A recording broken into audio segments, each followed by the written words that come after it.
상수도 본부에서 보고 드리겠습니다. 목차는 생략을 하고요. 자, 먼저 기본 현황이 되겠습니다. 상수도 본부는 1,100명의 공무원이 근무하는 지방직영 공기업입니다. 그래서 특별회계를 운영하고 있고요. 중대재해처벌법상 본청과 분리돼서 본청에서는 시장님이 그리고 상수도 본부에서는 상수본부장이 책임지게 되어 있습니다. 다음 페이지 되겠습니다. 주요 급수 시설인데요. 표로 설명을 드리겠습니다. 덕산 정수장은 메리에서 취수를 하고요. 그런데 한 50% 정도를 책임집니다. 우리 부산이 약 190만 톤을 생산을 매일 할 수 있는데 환경부 지침상 75%를 가동하게 되어 있기 때문에 한 106만 톤을 매일 생산합니다. 그런데 덕산이 메리에서 취수해서 51%를 책임지고 있고 화명이 물금에서 취수해서 30%, 명장이 회동에서 취수해서 한 10%, 범어사 정수장이 법기에서 취수해서 0.2% 정도 책임을 줍니다. 재정 규모는 저희들이 약 4,800억 정도 되는데 80%가 수도요금으로 하고 있다는 말씀을 드리는데 수도요금이 현실화율이 85%입니다. 이 말씀은 1,000원의 원가에 800원에 팔고 있다는 말입니다. 그래서 톤당 200원씩 손해를 보고 있고 2024년 말에는 500억 적자가 단기 순서 실이 나서 요금을 7%씩 올리고 있습니다.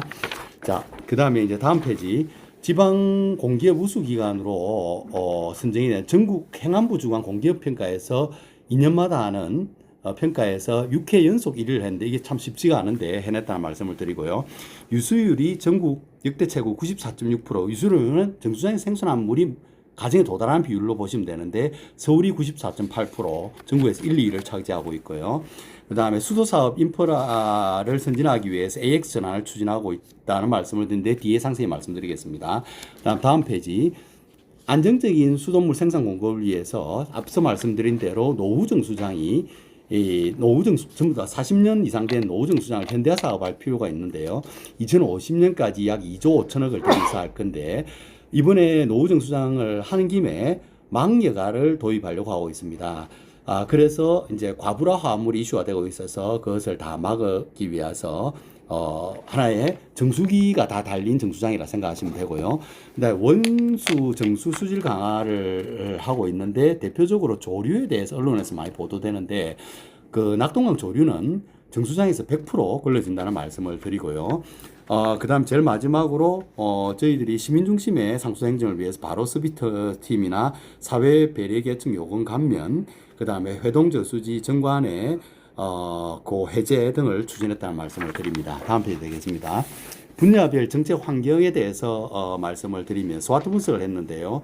전국 최초로 고도정수 처리를 도입을 했습니다. 그래서 고도정수라는 것은 일반 정수 방식의 오존과 활성탄으로 정밀하게 그르는 건데 중국 최초로 했고요. 아까 말씀드렸듯이 망여과를 초고도 정수 처리를 하는데 2050년까지 도입할 계획이고요. 그렇지만은 낙동강 표류수의 90%를 의존하고 있습니다. 경남 대구도 낙동강 가에 있지만 50%만 의존하고 있는데 이런 약점이 있습니다. 그리고 고지대가 많아서 생산비가 많이 들고요. 전력 등 펌프를 가동하기 때문에 생산비가 많이 들고 공업용수가 앞으로 아주 중요한데요. AI 데이터 센터나 반도체 클러스터에는 물과 전기가 필요합니다. 그런데 공업용수 확보가 다소 어렵다는 문제가 있고요.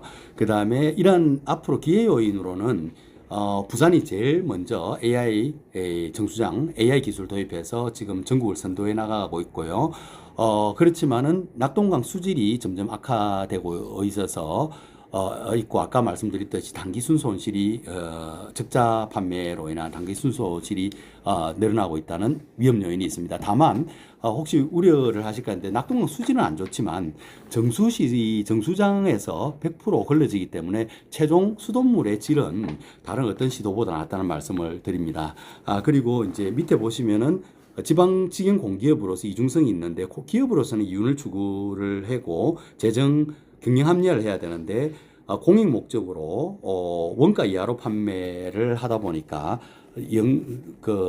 적자가 누적이 되고 있다는 말씀을 드리고요. 그 다음에 다음 페이지 보시면 그래서 상수본부는 다음과 같은 구조적 과제가 있습니다. 요금을 인상을 하려고 하니까 시민 부담이 되고요. 민간 위탁을 확대하려고 하면 공공성이 약화되고요. 설비 투자, 특히 노후 광수관에 상수관에 저희들이 한 1조 원 정도의 투자가 필요한데 재정의 한계가 있고, 그다음에 상수도 보호구역이 보호가 필요한데 끊임없이 해제를 해달라는 문제가 있습니다. 그래서 이러한 딜레마를 해결하기 위해서 대응 방향으로 저희들이 AX 전환을 먼저 전국 최초로 추진해 나가고 있다는 말씀을 드리고, 수질 불안정 문제를 가장 먼저 적극 막리 가동으로 대응하겠다는 말씀을 드리겠습니다. 그다음에 주요 당면 현안에서 의원 발의 수도 급수조례 일부 개정안인데요.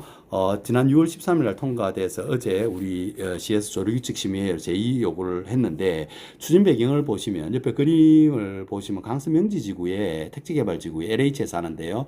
그 사업지구 내에 U자 모양으로 수로가 있습니다. 그 원래 당초에는 서낙동강에서 물을 정화해 쓰려고 했는데 비용이 많이 들다 보니까 우리 공업용수를 요청했고, 지역구 의원들 중심으로 해서 조례를 그 법적 근거를 마련하고자 조례 개정을 추진했습니다. 그랬는데 공업용수는 기업한테만 공급하게 돼 있고요. 밑에 주요 추진사항의 첫 번째 동그라미 작은 글자 보시면 공업용수가 사실은 부산시 8,000개 넘는 기업 중에서 6%만 지원하고 되고 있고 있는데, 그 이유가 공업용수는 정수장에서 생산 공정이 다르고요. 관을 따로 깔아야 되는데 파이프 비용이 엄청납니다. 그리고 이제 그 톤당 판매 단가가 지금 생활용수가 약 1,000원으로 잡으면 공업용수는 174원에 아주 싸게 팝니다. 기업들을 위해서. 근데 이러한 물을 지금 수로에 공급을 해달라 해서 저희들이 반대 입장을 분명히 했고 제의 요구를 어제 했습니다. 그리고 다시 재의결이 되면 대법원 제소 결정이 남아 있습니다. 다음 페이지 되겠습니다. 현안 두 번째 9페이지 되겠습니다. 황영산 터널 배수지인데요. 이것은 배수지라는 것은 큰 물탱크라고 보면 됩니다.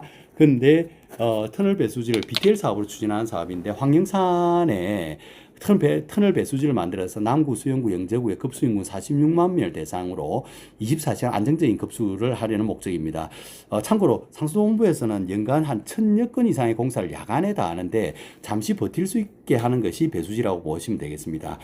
그래서 이게 BTL 사업으로 민자 접수가 돼서 BC가 2점이 넘게 나왔는 우수한 사업이었는데, 이게 GS건설이 사업자로 경설돼서 진행하는 과정에 도시관리계획은 남구청에서 도시관리계획 시설로 결정해야 되는데 주민 반대로 사업 보류가 되었고, 지역구의 박수영 국회의원과 오은태 구청장께서 시간이 걸리더라도 주민 설득 후에 사업을 추진하는 게 좋겠다는 입장이었고, 그래서 상수본부는 약간 입구를 뒤로 미루는 셋배강과 여러 가지 주민 편의시설 우회도로 방안으로 협상 중에 있습니다. 도시관리 계획이 결정되는 대로 GS건설과 주민협상안으로 지속적으로 설득을 해 나가도록 하겠습니다. 다음 현안 세 번째인데요. 회동 상수동 보호구역 해제 요청이 빗발치고 있습니다.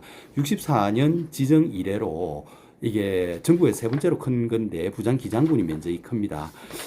먼저 해제 관련 쟁점을 보시면, 해제를 해달라는 쪽은 재산권 침해나 경제활동이 제한되고 지금 노포동 도시균형실에서 노포동 차량기지를 거기 회동주수지 인근으로 옮긴다고, 그리고 부울경 광역철도를 건설한다 해서 예타 통과했다고 하니까 주민들 기대가 높아져서 더 요구가 더 빗발치는데요. 상수도 보존의 논리는 대체 상수원이 아까 말씀드렸듯이 낙동강 상수원의 90%를 의존하기 때문에 비상 대체원이 없다는 거, 그 다음에 기존 이게 회동정 수지물을 명장에서 사용해서 동네 해운대에 46만 명이 혜택을 보고 있다는 거, 그 다음에 아까 노포동 차량기지나 부울경 광역철도는 국토부 소관이고 상수도 보호구역은 기후부 소관이라서 부처 간에 합의가 필요하다는 그런 내용이 있어서 우리 상수본부에서는 신중한 입장을 갖고 추진할 것이고, 환경 주민들의 불편 해소를 위해서 점단위 오염을 최소화하기 위해서 환경정비구역 종사 용역을 지금 시행 중에 있습니다. 다음 페이지 되겠습니다.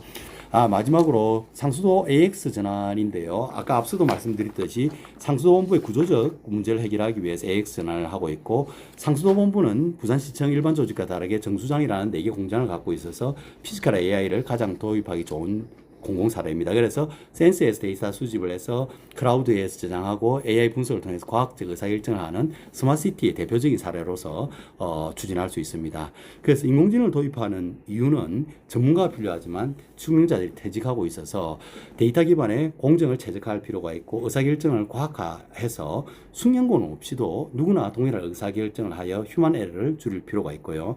아까 생산 원가가 생산 판매 단가보다 높아서 만성 적자가 생기는데 센서 기반의 자동화로 해소를 할 필요가 있습니다. 그리고 AI 관련해서 앞으로 추진할 사항은 AI 정수장입니다. 명장 정수장을 재건설하는 김에 추진하고 있고요.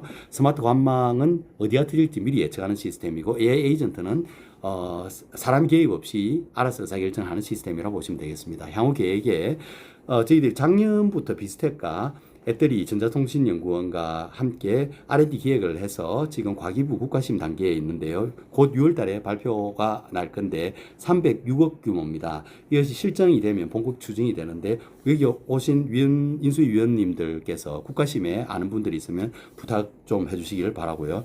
그리고 기존에 작년부터 임시조직으로 추진했는데 조직 개편을 통해서 정식으로 힘있게 추진하겠다는 말씀을 드립니다. 그리고 어제 제가 환경부에 다녀온 것을 하나 공유를 하고 싶은 내용이 있는데요. AI 시대에서 가장 중요한 건 물과 전기입니다. 그래서 지금 용인 클러스터에 150만 톤의 공업 용수가 필요한데 아까 부산시 하루가 106만 톤을 생산하는데 150만 톤을 지금 용인 클러스터에 필요하답니다. 공업 용수로. 그래서 지금 다른 지방에서는 다목적 댐에 물을 의존하기 때문에 그 물 분배 조정 회의였습니다. 그래서 제가 어제 파일을 키워야 된다. 기존 파일을 안 하면 지자체 간에 분쟁밖에 안 일어난다고 하면서 건의했던 내용이 해수 담수화 시설과 하수 제용 기술 등을 적극 활용해야 된다는 건의를 드리고 왔습니다. 참고하시고요. 마지막 건의사항입니다. 여기 상수도본부는 현업 조직입니다. 공장을 갖고 있는. 그래서 전문가들이 오래 근무할 필요가 있기 때문에 이에 대한 이러한 인사 제도가 필요한 말씀을 드리겠습니다. 이상으로 보고 마치겠습니다.